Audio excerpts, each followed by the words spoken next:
बिस्मिल्लाहिर्रहमानिर्रहीम। Extreme engineering के साथ एक बार फिर हाज़िर हैं। आज जो बेसिकली हमारा टॉपिक है वो डिफरेंट टाइप ऑफ हैमर के हवाले से हम मुख्तलिफ़ किस्म की हथौड़ियों के हवाले से बात करेंगे।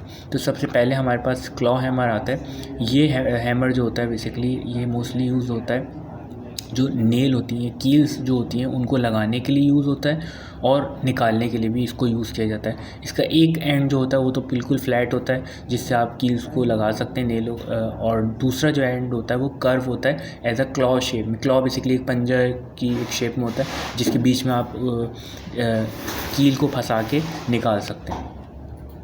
दूसरा हमारे पास स्लज हैमर होता है। ये जो होता है बेसिकली लॉन्ग इसका हैंडल होता है और हैवी हेड होता है, यानी कि इसका जो सर कह लें वो एक हैवी होता है जिसका वेट तकरीबन 2 से 15 पाउंड तक का होता है। और ये हैवी ड्यूटी टास्क के लिए यूज़ होता है, यानी कि ज़्यादा सख्त काम के लिए जो बेसिकली इसको यूज़ करते हैं। जैसा कि आपको अगर कोई फर्श तोड़ना है, कोई दीवार तोड़नी है, इस पर्पज़ के लिए बेसिकली इस स्लज हैमर को यूज़ किया जाता है। तीसरे नंबर पर हमारे पास बॉल पेन हैमर आता है। बॉल पेन हैमर को मशीनिस्ट हैमर भी कहते हैं। इसका एक फ्लैट एक तरफ जो होता है वो फ्लैट स्ट्राइकिंग सरफेस होता है और जो दूसरी तरफ जो होता है वो बेसिकली राउंड सरफेस होता है।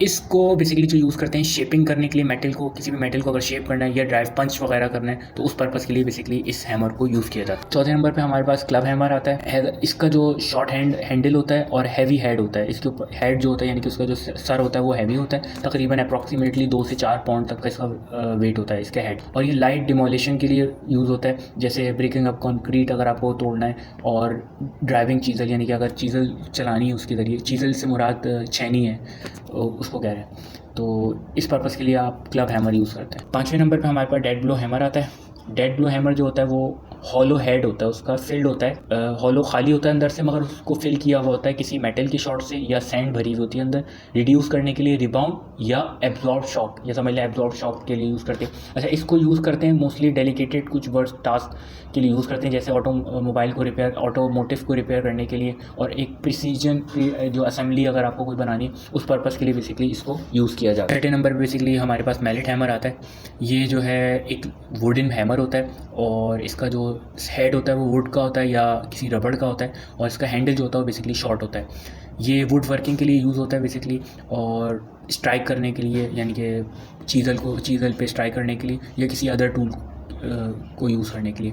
ये बेसिकली इसलिए यूज़ किया जाता है कि अगर इसकी जगह स्टील का करेंगे हैमर तो वो डैमेज कर सकता है। इस पर्पज़ इसके ऑल्टरनेट यानी कि स्टील हैमर के alternate basically mallet hammer use किया जाता है। सातवें नंबर पे बेसिकली हमारे पास ब्रिक हैमर्स आता है।